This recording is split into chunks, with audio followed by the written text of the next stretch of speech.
তো জাপান সম্পর্কে আজকে একটা তথ্য দিব, যেটা শোনার পর হয়তো আপনারা জাপান নাও আসতে পারেন।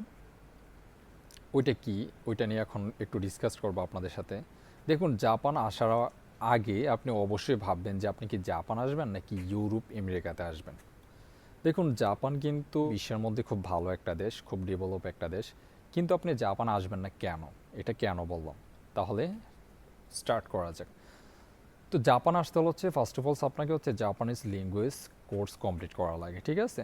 সাপোজ আপনি ল্যাঙ্গুয়েজ কোর্স কমপ্লিট করলেন 6 মাসে কিংবা 1 বছরে, কিন্তু 1 বছর পর দেখলেন যে আপনি যে জাপান আসার জন্য যে পেপার জমা দিচ্ছেন আপনার সিইউ রিজেক্ট হয়ে গেছে, তাহলে কিন্তু আপনি জাপান আসতে পারতেছেন না। খুব ইজি এটা, ঠিক আছে?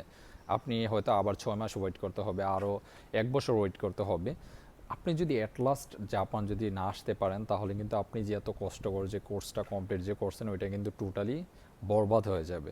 আর ওই জায়গায় যদি সেম জায়গায় যদি আপনি আইটিএস যদি করেন, আইটিএসটা কিন্তু করলে সাপোজ আপনি একটা দেশে না যেতে পারলেও আরেকটা দেশে যাওয়ার চান্স থাকতেছে, ঠিক আছে? মানে আপনি একটা দেশে যেতে পারছেন না, আপনার হাতে আরও অনেকগুলা দেশ আছে যেগুলোতে হচ্ছে আপনি চাইলে ট্রাই করতে পারেন কিংবা যেতে পারবেন।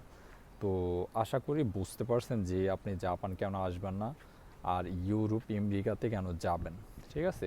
বা এটার মধ্যে হচ্ছে তফাৎটা কি দেখুন, আনফর্চুনেটলি যদি একটু মিস্টেক যদি হয়ে যদি যায়, তাহলে কিন্তু আপনার লাইফটাই বরবাদ টোটালি, ঠিক আছে? সো দ্যাটস ওয়াই আমি মনে করি যে আপনাকে অবশ্যই জাপান আসার আগে একবার চিন্তা ভাবনা করা দরকার যে আপনি কি জাপান আসবেন নাকি ইউরোপ আমেরিকাতে যাবেন। যাই হোক, ভিডিওটা কেমন লাগছে অবশ্যই জানাবেন, আর আপনাদের মতামতকে অবশ্যই জানাবেন। Bye bye.